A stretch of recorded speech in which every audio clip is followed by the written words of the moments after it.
नमस्कार, स्वागत आहे तुमचे आमच्या चॅनेलमध्ये।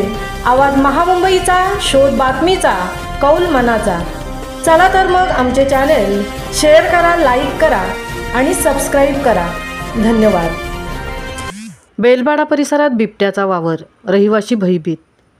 JNPA बंदरालगत असलेल्या बेलपाडा परिसरात बिबट्याचा वावर आढळून आल्याने रहिवाशांमध्ये भीतीचे वातावरण निर्माण झाले आहे। या परिसरातील काही नागरिकांना बिबट्या दिसला असल्याची माहिती समोर येत आहे, तरी नागरिकांनी सतर्कता बाळगणे गरजेचे असल्याचे आवाहन वन विभागाकडून करण्यात येत आहे।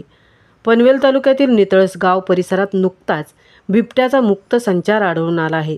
तसेच उरण तालुक्यात मागील वर्षी बिबट्या आढळून आला होता। सध्या राज्यात बिबट्यांची संख्या वाढली असून नागरिकांवर प्राणघातक हल्ले केल्याच्या घटना समोर आल्या आहेत।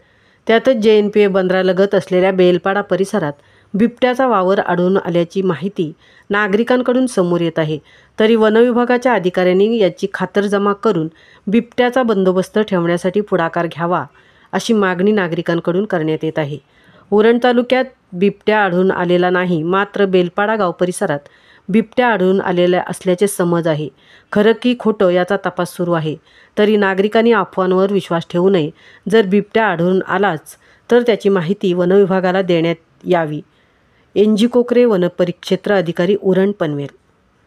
आवाज महामुंबईचा चॅनलसाठी अनंत नारंगीकर सह तृप्ती भोईर, उरण।